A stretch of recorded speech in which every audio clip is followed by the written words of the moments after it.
ఏపీలో పెద్ద ఎత్తున అసెంబ్లీ పార్లమెంట్ సీట్లు పెరగబోతూ ఉన్నాయి. దాంతో అనేక మంది కొత్త నాయకులు రంగంలోకి వచ్చే అవకాశాలు ఏర్పడ్డాయి.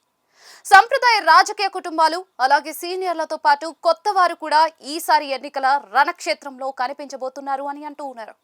తెలుగుదేశం పార్టీ 45వ వార్షికోత్సవం సందర్భంగా ముఖ్యమంత్రి చంద్రబాబు నాయుడు కార్యకర్తలకు పెద్ద పీట వేశారు. వారినే వేదిక మీద కూర్చోబెట్టారు.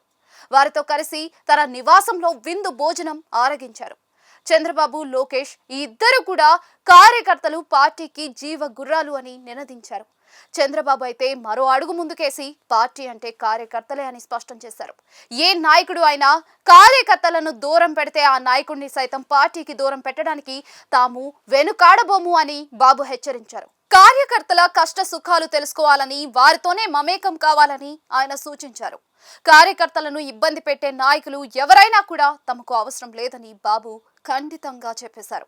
ఇదిలా ఉంటే భవిష్యత్తులో పార్టీలో పనిచేసే వారికి పెద్దపీట వేస్తామని బాబు హామీ ఇచ్చారు. ఏకంగా 50% పైగా అదనం సీట్లు ఏపీకి రాబోతున్నాయని బాబు చెప్పారు. అలాగే మహిళా రిజర్వేషన్లు కూడా వస్తున్నాయని గుర్తు చేశారు. వీటి నేపథ్యంలో బాగా పనిచేసే వారికి పార్టీ అవకాశాలు కల్పిస్తుందని బాబు చెప్పుకొచ్చారు. పార్టీ కోసం ఎవరు బాగా కష్టపడి పనిచేస్తారో వారికి ఛాన్స్ అని బాబు మనసులోని మాట చెప్పేశారు. వారే ప్రజా ప్రతినిధులు అవుతారని కూడా బంపర్ ఆఫర్ ఇచ్చారు. అందువల్ల బాగా పనిచేయాలని ఆయన సూచించారు. పార్టీలో ఎవరు బాగా పనిచేస్తారో వాళ్ళనే చూసి బాధ్యతని టీడీపీ జాతీయ ప్రధాన కార్యదర్శి లోకేష్ కి అప్పగిస్తున్నామని చంద్రబాబు చెప్పుకొచ్చారు. లోకేష్ ఈ విషయంలో మానిటరింగ్ చేస్తారు అని అన్నారు. టీడీపీలో ప్రతి కార్యకర్త పనితీరుని ఆయన మదింపు చేస్తారు అని చెప్పారు. అందువల్ల అంతా కష్టపడాలని బాబు సూచించారు. అంతేకాదు, పార్టీలో నాయకులు కానీ కార్యకర్తలు కానీ క్రమశిక్షణతో మెలగాలని బాబు కోరారు. మంచి ప్రవర్తన ద్వారానే పదవులు అందుకుంటారని చెప్పారు. పార్టీ బ్రాండ్ అన్నది చాలా ముఖ్యమని బాబు చెబుతూనే ఆ విధంగా ఆదర్శంగా నాయకులు కార్యకర్తలు ఉండాలని దిశానిర్దేశం చేశారు. టీడీపీ వయసు 45 ఏళ్లు. దాంతో పాత తరానికి నెమ్మదిగా దూరం పెట్టి కొత్త తరానికి ఆహ్వానం పలకాల్సిన పరిస్థితి ఏర్పడింది.